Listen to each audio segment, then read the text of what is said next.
আমরা দেখেছি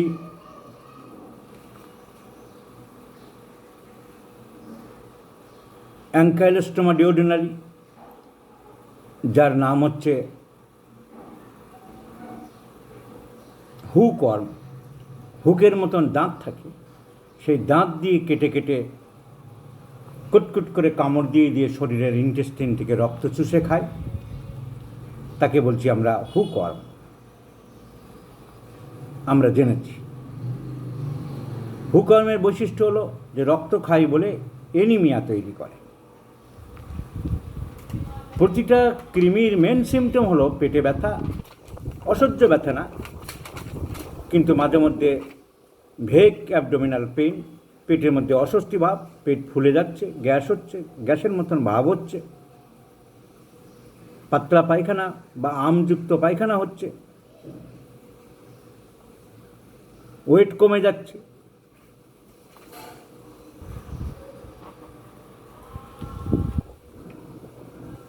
stomach upset হচ্ছে, এই সমস্ত সিমটম কমন। কিন্তু অ্যাঙ্কাইলোস্টোমা ডিওডিনালি বা হুকওয়ার্মের কমন সিমটম হলো এনিমিয়া হবে, রক্ত খেয়ে নিচ্ছে। আর একটা সিমটম কি দেখা দেবে? কাশি। অনেক কাশি অনেক ডাক্তার ধরতে পারে না, it is due to hookworm infestation. তার পেটে হুকওয়ার্ম আছে, তার কারণ ওরা এক ধরনের পয়জন বা টক্সিন ছাড়ে, যেটা ইরিটেট করে mucous membranes of the respiratory tract. একে বলা হয় ankylosing cough. That means cough due to hookworm. বুকের মধ্যে সাঁই সাঁই শব্দ, ঘর শব্দ, শ্বাসকষ্টের মতন হয়, আর প্রায় কাশি হচ্ছে। না জানলে যা হয়, তুমি রিউমেক্স দিচ্ছ, ড্রসেরে দিচ্ছ, কিন্তু কী দিতে হবে? কনস্টিটিউশনাল ট্রিটমেন্ট করতে হবে, তার করে ওই কৃমিও বেরিয়ে যাবে অনেক সময়। তাহলে আমরা হুকওয়ার্ম জানলাম, এর মেন সিমটম হলো এনিমিয়া এবং এক ধরনের allergic cough due to toxin of that very particular one. আমরা round worm 8 inch, 7 inch, 10 inch, 12 ইঞ্চির বেশি লম্বা হয় না, আঙুলের মতন মোটা, সাদা হতে পারে, লাল হতে পারে, বেগুনি রঙের হতে পারে, বিভিন্ন কালার একটু এদিক ওদিক হয়, বেশিরভাগ সময় সাদাটা টাইপের হয়।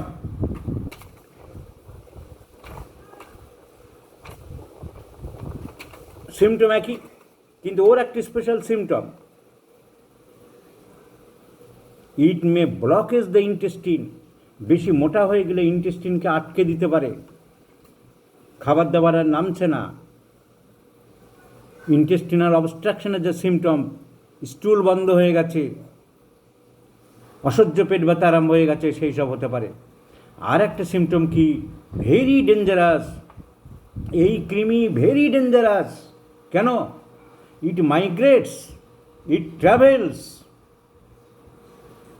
From one part to another.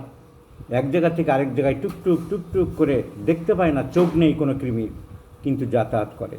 এইভাবে যাতায়াত করতে করতে যদি নিচের দিকে যায়, মলের সাথে বেরিয়ে যায়, তাহলে তো আপদ চুকে গেল।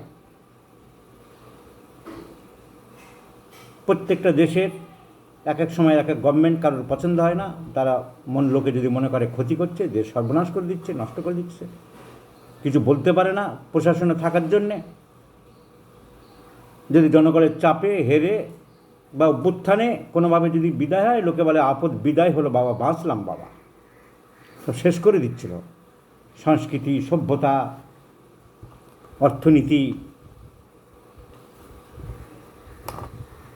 যুবকদের চাকরি দেওয়ার বদলে মদ খেতে টাকা দেওয়া, এসবভাবে যারা সর্বনাশ করে যুবক সমাজদের, সেসব গেলে লোকে ভাববে যে আপদ বিদায়। আমার তো দেশকে শিক্ষিত করতে হবে, সব দেশের মানুষদেরকে, সব ধর্মের মানুষদেরকে, ধর্ম নয়, জাতিভেদ নয়, আমরা সবাই সমান। ধর্ম দিয়ে চোখে আঙুল দিয়ে ভাগ করতে গেলে তুমি একজনের কাছে ভালো হবে, একজনের কাছে খারাপ হবে, তাহলে বৈষম্য তুমি তৈরি করো। তাহলে তোমরা গেলে লোকে ভাববে যে আপদ বিদায় হলো। শিক্ষা না দিয়ে, চাকরি না দিয়ে যদি মদ খেতে বলো, সেই রকম দেশের গভর্নমেন্ট, বিভিন্ন গভর্নমেন্টের যেমন থাকে, তাহলে নিচের দিক দিয়ে বেরিয়ে গেলে আপদ বিদায় হলো। কিন্তু যদি উপরের দিকে আসে, উপরের দিকে উঠল ডিওডেনাম, স্টমাক, খাদ্যনালী মানে ইসোফেগাস। ইসোফেগাস দিকে উপরের দিকে উঠে গলায় যখন আসলো ফ্যারিংসে, অন্ধ, দেখতে পাচ্ছে না কখনো কোন দিকে যাবে, ওখানে তো দুটো রুট। হয়তো মুখের দিকে উঠে আসলো, হক করে বমি করলো, ঘাবড়ে গেল, ভয় পেয়ে গেল, মুখ দিয়ে কৃমি বেরোলো। কী করে? কৃমি তো পেটে থাকে, মুখ দিয়ে বেরো, কৃমি না, তুই ভুল দেখেছিস, কৃমি পেটে থাকে না গো, এরকম সাদা সাপ। তো it migrates from the intestine to the upper part of the digestive tract. It enters into the duodenum, stomach, esophagus, comes into the mouth cavity and hawks out by vomiting. ভালো, সেটাও খারাপ না। মুখ দিয়ে বেরিয়ে গেল, একটু ভয় পেলো, ঘৃণা পেলো, মল্লের দিয়ে পায়খানা দিয়ে লম্বা ঝুলে বেরিয়ে গেল, ভয় পেলো, আঁতকে উঠলো, ভালো, বেরিয়ে গেল, আপত্তি বিদায় হলো। কিন্তু গলার কাছে তো আরেকটা ফুটো আছে, এখানে তো দুটো ফুটো, একটা ল্যারিংস, ট্র্যাকিয়া, ব্রঙ্কাস, লাংস, একই জায়গায়। যার জন্য খাদ্য খেতে গেলে বিষম লাগে কেন? খাবার ঢুকছে, যে এইখানে গিয়ে দুই দিকে দুটো ভাগ হয়ে গেছে, দুই নদী, যেমন গঙ্গা আর পদ্মা ভাগ হয়ে গেল মুর্শিদাবাদের ধুলিয়ানের কাছে। ওপাশে চলে গেল পদ্মা বাংলাদেশে, এ পাশে চলে আসছে ভাগীরথী নাম নিয়ে। তাহলে ওই দুই মোড়ের কাছে এসে কোন দিকে যাবে নৌকা যদি বুঝতে না পারে, অন্ধ মাঝি যদি হয়, ঝুম করে ঢুকে গেল পদ্মার ভিতরে, বাংলাদেশের বর্ডার সিকিউরিটি ধরে নিল ঘাপ করে, মানে চল তোকে তালা, বুঝতে না পারলে গণ্ডগোল। বল হুজুর আমি বুঝিনি, এটা যে বাংলাদেশে ঢুকছি, আলাদা দেশ, আমাকে এক দেশ ছিল আলাদা হয়ে গেছে, এখন তো আমি বুঝিনি। সে তো আর হবে না, তার কপালে দুঃখ আছে। তো খাবার খেতে খেতে যখন একটা ভাতের টুকরো, একটু মাছের টুকরো, কথা বলতে বলতে, খাওয়ার সময় কথা বলা বারণ কেন, বকবক করতে করতে যখন ওরোফ্যারিঞ্জিয়াল ইস্টমাস না দিয়ে ল্যারিঞ্জিয়াল ইস্টমাসে ঢুকে গেল, এদিকে দুই পাইপের দুই ধর্ম, এই পাইপ দিয়ে খাদ্যনালীর ভিতরে খাবার ঢুকবে, ঢোকাতে চাইবে, ওর স্ট্রেটিফাইড স্কোয়ামাস এপিথেলিয়াম সেল ওইভাবে তৈরি ভিতরে যাবে, ওর উল্টো ওর বাইরে থেকে ভিতর থেকে বাইরে আসবে, কিন্তু বাইরে থেকে কাউকে যেতে দেবে না, নেচারের এটাই নিয়ম। এর একটা ভাতের টুকরো গেলে কী হচ্ছে, সঙ্গে সঙ্গে কাশি আরম্ভ হয়ে গেল, কেন? ঊর্ধ্বচাপ, বায়ুর ঊর্ধ্বচাপ বের করে দিতে চাইছে, শত্রুকে বের করে দিতে চাইছে। বাড়ির মূর্খ মা, ঠাকুরমা, দিদিমা, এরা বুঝছে না। বাচ্চাটা হাসছে, হাঁক করে কাশি হচ্ছে, সমানে ওটা যতক্ষণ না বেরোচ্ছে, বাচ্চা বুড়ো সবাই সমানে কাশতে থাকবে, 60 60 60 60 60 60 বুকে পেটাচ্ছে। ওকে কাশতে দিতে হবে, কাশুক, ওই ভাতের টুকরোটা বেরুক, ওটা গ্রহণ করবে না, ল্যারিংস ট্র্যাকিয়া দিয়ে লাংসের ভিতরে ঢোকাবে না। 60 60 পিঠে বুকে মারলে আর কোনো লাভ নেই। তো এই কৃমি এইখানে এসে অন্ধ তো, ওই পদ্মায় ঢোকার মতন, বাংলাদেশে ঢুকে যাওয়ার মতন ল্যারিংসের ভিতরে চলে গেল। কী সর্বনাশ! ওখান থেকে ট্র্যাকিয়া, ওবারও অন্য রুট পেয়েছি, ও ঢুকছে নিচের দিকে, ট্র্যাকিয়া, ব্রঙ্কাস, লাংসের মধ্যে গিয়ে আটকে যেতে পারে, কিংবা ওখান থেকে ন্যাজোফ্যারিঞ্জিয়াল ওরিফিস দিয়ে সে নাকের ভিতরে সে আটকে যেতে পারে। ওখান থেকে দুটো রুট তো, হয় এদিক দিয়ে ওই ফুটো দিয়ে সে নাকের ভিতরে এসে আটকে যেতে পারে, নাক দিয়ে বেরোতে পারে। নাক দিয়ে কৃমি বেরোলো কী করে রে? তাহলে বোধহয় ব্রেনে হয়েছিল। তো নাক দিয়ে বেরোতে পারে, কিংবা লাংসে চলে যেতে পারে। Very dangerous. So roundworm is very dangerous. Ascaris lumbricoides. তাহলে অ্যাসকেরিস লুম্ব্রিকয়েডস নাক দিয়ে বেরোতে পারে, মুখ দিয়ে বেরোতে পারে, রেকটাম দিয়ে বেরোতে পারে, কোথাও না বেরিয়ে পেটের ভিতরে বছরের পর বছর থাকতে পারে, এবং রোগা পটকা করে দিচ্ছে। যা খাবার খাচ্ছে হজম করার আগে, দে শালা আমাকে, আমি খেয়ে নেবো, দে আমাকে, আমি খেয়ে নেবো, রাউন্ড ওয়ার্ম। আর অ্যাঙ্কাইলোস্টোমা ডিউডেনালি শুধু এনিমিয়া করে দিচ্ছে, রক্ত খাবো না, ওই সব খাবার টাবার চিবড়ি আমি তো খাবো না, আমি রাজা, টুকটুক করে কাটবো আর রক্ত খাবো করে এনিমিয়া তৈরি করে দেবো। এই হলো অ্যাঙ্কাইলোস্টোমা ডিউডেনালি।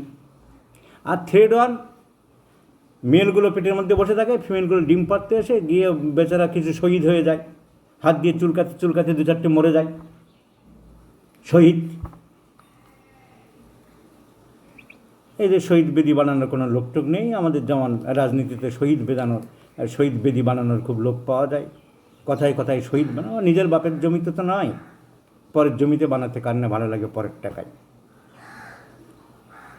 আজকাল ব্যালট বাক্স ছিনতাই করতে গিয়ে মরলেও শহীদ হয়ে যাচ্ছে। আগে দেশের জন্য মরলে, কোনো দেশের জন্য মরলে, দেশের জন্য জীবন দিলে তাকে শহীদ হতো। এখন অগণতান্ত্রিক কাজ করতে গিয়ে চলো আমি ভোটে হয়নি, ভোটে জিতিনি, একটা আন্দোলন করছি, ছেলেপেলেকে উস্কে দিলাম, চলো রাইটার্স বিল্ডিং দখল করব, তো জোর করে। আর প্রত্যেক দেশের পুলিশ কি করে? পুলিশের কি কোনো দোষ আছে? কোনো পুলিশের দোষ নেই কোনো দেশেই। পুলিশ হলো কি? সরকারি কর্মচারী, সরকারি গুন্ডা। সোজা বাংলায় পুলিশকে বলা হয় সরকারি গুন্ডা। আগেকার দিনে জমিদারদের লেঠেল বাহিনী ছিল, সরকার এদেরকে পুষে রেখেছে যে আমার কাজে তোমাকে ব্যবহার করতে হবে। ওকে 5 গা লাঠি মারো, লাঠি মারো, ও চাকরি, এটা আমার মনিব যা বলবে করতে হবে, ভালো মন্দ বিচার করার জায়গা তোমার না। সুতরাং আমরা অহেতুক পুলিশকে দোষ দিই, সব দেশেই পুলিশকে মারি। পুলিশ যদি খুব অন্যায় করছে, পুলিশকে দায়িত্ব দেওয়া হয়েছে তুমি বিচার করো, সেক্ষেত্রে অন্যায় করছে সেটা অন্য জিনিস। কিন্তু পুলিশকে যা অর্ডার করবে তার মনিব, he should carry out the instruction. সুতরাং কোনো দেশে এটা জেনে রাখো, যখন আক্রমণ করছে, আমার রাইটার্স বিল্ডিং আক্রমণ করতে যাচ্ছে, বাংলাদেশের সেক্রেটারি ভবন আক্রমণ করতে যাচ্ছে লোকে, পুলিশ কী করবে? ও তো চাকরি, ওকে বলতে হবে আটকাও, আটকে দেবে না তো চাকরি যাবে, ওর তো কাজই এটা।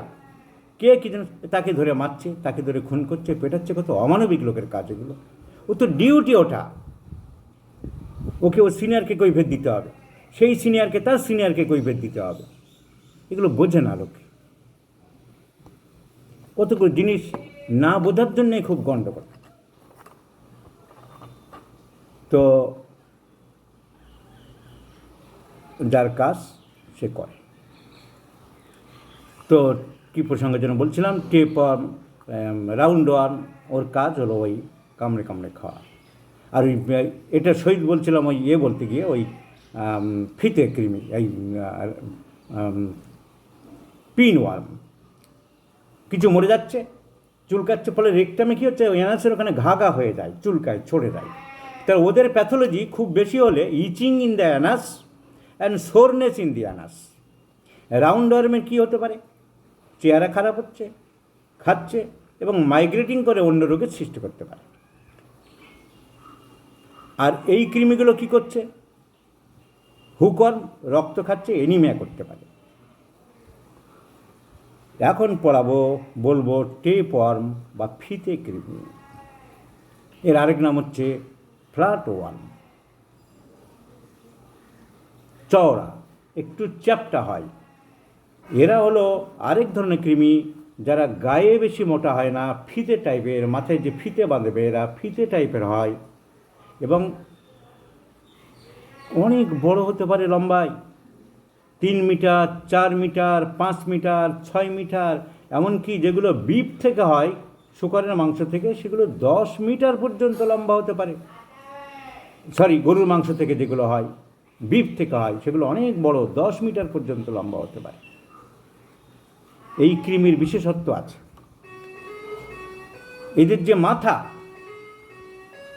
তারপর থাকে ঘাড়, তারপরে বডি, ঠিক ট্রেনের সাথে, বড় ট্রেনের সাথে এদের মিল আছে। ট্রেনের যেমন থাকে মেইন ইঞ্জিন,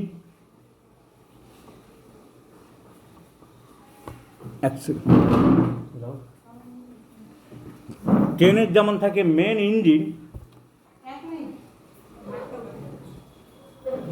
আমাকে ট্রেনের যেমন থাকে মেন ইঞ্জিন, ইঞ্জিনের পরে বগি থাকে, আলাদা আলাদা বগি নাম্বার 1, বগি নাম্বার 2, কম্পার্টমেন্ট নাম্বার 3, 4, 5, 6, 50টা কম্পার্টমেন্ট থাকতে পারে একটা মেন ইঞ্জিন। সেই ইঞ্জিন সব কম্পার্টমেন্টগুলোকে টেনে নিয়ে যায়। এদের যে ইঞ্জিন, সেটা হলো এদের মাথা। এবার ওই কম্পার্টমেন্টগুলো ট্রেনের ক্লিপিং করা থাকে, একটার সাথে একটা আটকানো থাকে। অনেক সময় পেপারে দেখবে মাঝে মাঝে কোনো একটা কম্পার্টমেন্ট খুলে গেল, একটা কামরা খুলে গেলে গাড়ি কিন্তু বেরিয়ে যাবে, গাড়ির কিছু হবে না, কারণ গাড়ির ইঞ্জিন তো সামনে, মেন ইঞ্জিন। তো এদের ওই মাঝে মাঝে শরীরের লেজের দিক থেকে পার্টস খুলে যেতে পারে, কেটে যায়, কিন্তু মরে না। এবং এই কাটা অংশ মাঝে মাঝে বেরোতে পারে স্টুলের সাথে। কী একটা পাখির মতন বেরোলো, কী একটা এরকম চাপটা জিনিস কী বেরোলো, তার মানে কি, তার ফিতে কৃমি আছে। এরকম টুকরো টুকরো মাঝে মাঝে প্রায় বেরোতে পারে।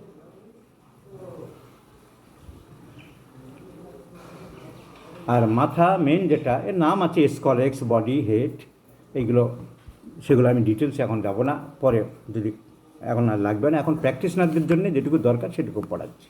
এগুলো আমরা ছাত্রদের কলেজে পড়ানোর সময় পরীক্ষার জন্য সবই ডিটেলস পড়াই।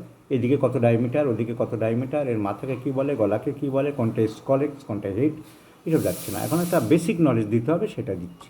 তাহলে এই টেপওয়ার্মের একটা হেড থাকে, মাথা, তারপরে তার গদ্দান থাকে, ঘাড়, তারপর থেকে বডি লম্বা। এই বডিকে বলা হয় segments, because they are segmented, part part part part থাকে। এই সেগমেন্ট মাঝে মাঝে খুলতে থাকে, খুলতে থাকে, খুলতে থাকে, আবার নতুন করে তৈরি হতে থাকে। অদ্ভুত ব্যাপার। তাই মাঝে মাঝে সেগমেন্ট স্টুলের সাথে পাওয়া যেতে পারে। বড় একটা ফিতে কৃমি প্রায় দেখা গেছে মানুষের পেটের এই আশ্রয়স্থলের মধ্যে, হোস্টের মধ্যে 30 বছর পর্যন্ত বাঁচতে পারে।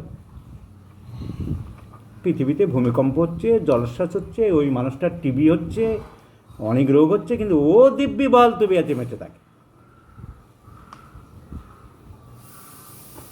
তো এই কৃমির যে ছোট ছোট বাচ্চা হয় তাদেরকে বলা হয় লার্ভা। এই লার্ভাগুলো সাধারণত গরু এবং শূকরের শরীরে প্রবেশ করে। এই কৃমি তাই গরু এবং শূকরের মাংস থেকেই হয়। এবং এই লার্ভাগুলো সেই প্রাণীর ইন্টেস্টিন থেকে মলের মধ্যে চলে যায়। তাই মাঠে ঘাটে যেখানে সেখানে এই গরু শূকরের যদি মল পড়ে থাকে, সেই মলের মধ্যে লার্ভা থেকে যায়। কিন্তু মানুষ যদি সেই লার্ভার উপর দিয়ে হাঁটে, মানুষের পা ফুঁড়ে কিন্তু আসে না। সেটা কিন্তু ওই অ্যাঙ্কাইলোস্টোমা ডিওডিনালির ক্ষেত্রে আসে, হুকওয়ার্ম কিন্তু ওই লার্ভা যদি মানুষের পায়খানা যদি পড়ে থাকে, সেখান থেকে ঢুকতে পারে, তলা দিয়ে ফুটো করে টুক করে ঢুকে যায়। কিন্তু এরা তা আসে না। তারা আসে কী করে? ওই ঘাস যদি গরু শূকরে খায়, তাহলে ওই সাথে এরা চলে যায় ভিতরে, অ্যাসিডে মরে না। ওই লার্ভা গিয়ে বড় হতে থাকে, একটা পুরো বড় কৃমি হয়। কিন্তু মাংস থেকে হচ্ছে কী করে? পেটের মধ্যে থাকে, আমি নাড়ি বুড়িটা খেলাম না, তাহলে গরুর মাংস থেকে বা শূকরের মাংস থেকে কী করে হচ্ছে? কারণ ওই যে ওর ভিতরে আবার ছোটো ছোটো যে বাচ্চা হয়, ডিম পাড়ে পেটের মধ্যে, সেই ডিম থেকে যে বাচ্চাগুলো হয়, যাদের লার্ভা বলে, সেইগুলো রক্তের মধ্যে দিয়ে ঘুরতে ঘুরতে শরীরের মাংসের মধ্যে চলে যায়। আর সেই মাংস যদি রান্না করা হয়, তা যদি ঠিকমতো সেদ্ধ না হয়, not properly cooked or boiled, তাহলে মানুষের সেই মাংস পেটে যায়। এতদিন বেঁচে থাকে। গরু শূকরের মাংসের মধ্যে, কাঁচা মাংসের মধ্যে বেঁচে থাকছে, ঠিকমতো জ্বালানি না হলে অত গরমের মধ্যেও বেঁচে থাকছে। কী জিনিস! তো উপরওয়ালা বলে যারা মানে, তারা এসব এত শক্তিশালী মানুষের মারার যন্ত্র করে রাখছে কেন? গিয়ে মানুষের পেটের মধ্যে গিয়ে আবার নতুন একটা কৃমির সৃষ্টি হচ্ছে। এই ছোট বাচ্চাগুলোকে, বড় কৃমিগুলোকে বলা হয় টিনিয়া। বড় কৃমিগুলোকে বলা হয় টিনিয়া। গরুর যে টিনিয়া, তাকে বলা হয় টিনিয়া স্যাজিনেটা। শূকরের যে কৃমি, তাকে বলা হয় টিনিয়া সোলিয়াম। গরুর মধ্যে যে কৃমি, বড় পেটের মধ্যে যে বড় কৃমি থাকে গরুর থেকে, তার যে লার্ভা মানুষের পেটে আসে, সেই কৃমির নাম টিনিয়া স্যাজিনেটা। আর শূকরের লার্ভার মাধ্যমে মানুষের পেটে যে কৃমি তৈরি হয়, তার নাম টিনিয়া সোলিয়াম। টিনিয়া সোলিয়াম ছোট হয়, শূকরের কৃমি 3 মিটারের বেশি হয় না। 3 ফুট 3 ইঞ্চিতে 1 মিটার, তা 3 ফুটই ধরো, তা 3 3 6 আর 3 9 ফুট হতে পারে, খুব বেশি হবে। আর গরুর 10 মিটার পর্যন্ত হতে পারে, তার মানে 3 10 30 ফুট পর্যন্ত লম্বা হতে পারে। গুটিয়ে গুটিয়ে গুটিয়ে গুটিয়ে থাকে আর সর্বনাশটি করছে।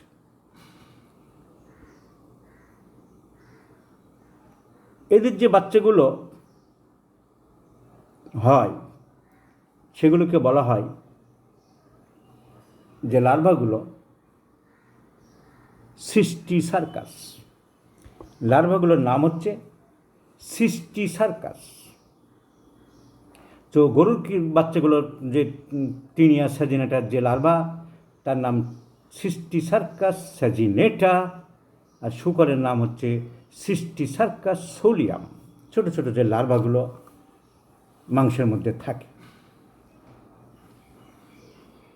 তাহলে এই গরু শুকর ছাড়া অন্য মাংসও আজকাল দেখা গেছে ছোটো ছোটো কৃমি থাকতে পারে, এরকম লার্ভা থাকতে পারে। আরও বিভিন্ন মাংসে, ছাগলের মাংসে বা অন্য মাংসও থাকলেও থাকতে পারে। এশিয়া দেশের মধ্যে বিভিন্ন খাবারে, বিশেষ করে চীনের অনেক মাংসের, বিভিন্ন রকম মাংসরা খায়, এ মাংস সে মাংস, তার মধ্যে বেজির মাংস খায়, বন খাটাসের মাংস খায়।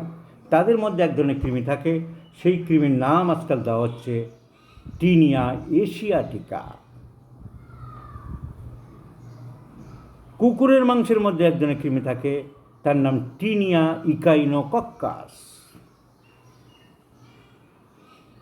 তাহলে মেন যে গরু, তার মাংস থেকে আমাদের মানুষের পেটে যে কৃমি হয়, ফিতে কৃমি, তার নাম টিনিয়া, সেই কৃমির নাম টিনিয়া স্যাজিনেটা।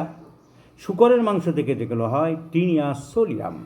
গরুর মাংসের কৃমিগুলো 10 মিটার পর্যন্ত লম্বা হতে পারে, আর শূকরের মাংসের কৃমিগুলো 3 মিটার পর্যন্ত লম্বা হতে পারে। এদের যে বাচ্চাগুলো হয় তার নাম সিস্টিসার্কাস। তাহলে এদের যে ডিজিজের সিমটম হবে, সেই সিমটমগুলো ওই একই সিমটম থাকবে: পেটে ব্যথা, ভেগ অ্যাবডোমিনাল পেইন, ডিসকমফোর্টনেস, পেটের মধ্যে অস্বস্তি, ডায়রিয়া লাইক স্টুল, পাতলা পায়খানায় প্রায় ভুগছে, ওয়েট লস হচ্ছে, খাবার দাবার খেয়ে নিচ্ছে, পেটের গণ্ডগোল হচ্ছে। এই সব সিমটম ওই সব কৃমিদের মতো থাকবে, কিন্তু মারাত্মক ব্যাপার দাঁড়াবে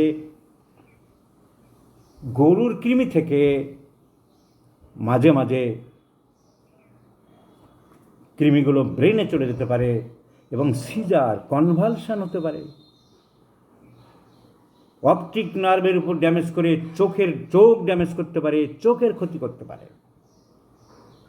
সো অন্য কৃমির মতন সব সিমটম থাকলেও ব্রেনে চলে যায়, ব্রেন সেলস ড্যামেজ করে বা নার্ভের উপরে চাপ সৃষ্টি করে সিজার্স, তড়কা, কনভালশন করতে পারে, চোখের ক্ষতি করতে পারে। আর এছাড়া অন্য সিমটম সব ওই কৃমিদের মতন থাকে: ওই পেট ব্যথা, ওই ওয়েট লস, ওই অ্যানিমিয়া, ওই দুর্বলতা। এবং এই সব সিমটমগুলোকে, যেমন অ্যাসকেরিসের সিমটমগুলোকে একসাথে অ্যাসকেরিয়াসিস বলা হতো, যেমন অ্যাঙ্কাইলোজিং ডিউডেনারি সিমটমসগুলোকে অ্যাঙ্কোলাইজিং সিমটমস বলা হতো। এর সব সিমটমসকে একসাথে মেডিকেলে বলা হয় সিস্টিসার্কোসিস। মনে রাখার দরকার নেই, থাকলে ভালো, নাহলে সিস্টিসার্কোসিস। তো টেপওয়ার্মের মাঝে মাঝে সেগমেন্ট বেরোতে পারে, তাকে বলা হয়, ওই সেগমেন্টগুলোর ডাক্তার মেডিকেলে প্যাথোলজিতে নাম আছে প্রগ্লোটিডস। সো ডিসচার্জেস অফ দ্য প্রগ্লোটিডস মাঝে মাঝে বেরোতে পারে through the স্টুল and also from the Anas, এগুলো বেরোতে পারে। ট্রিটমেন্ট, সব কৃমির ট্রিটমেন্ট অ্যালোপ্যাথিতে একটাই ওষুধ, তার নাম অ্যালবেন্ডেজল। 400 মিলিগ্রাম 800 মিলিগ্রামে হয়, একটা করে ট্যাবলেট দিলে অনেক কমে যায়, ওরা মরে যায়। 15 দিন পরে আবার একটা রিপিট করতে পারে। অ্যালবেন্ডেজল 400, বাচ্চাদের ক্ষেত্রে, বড়দের ক্ষেত্রে 800 মিলিগ্রাম একটা করে দেয়, দিলে কৃমি আপাতত সাফ হয়ে যায়, মরে যায় বেশিরভাগ ক্ষেত্রে। তবে টেপওয়ার্ম সহজে মরে না। আর অন্যান্য ওদের চিকিৎসা আছে, ওদের চিকিৎসা বলা তো আমার উদ্দেশ্য নয়, জানি, এইটুকু বললাম এই কারণে যে পার্মানেন্ট চিকিৎসা সয়েল ঠিক করতে হবে।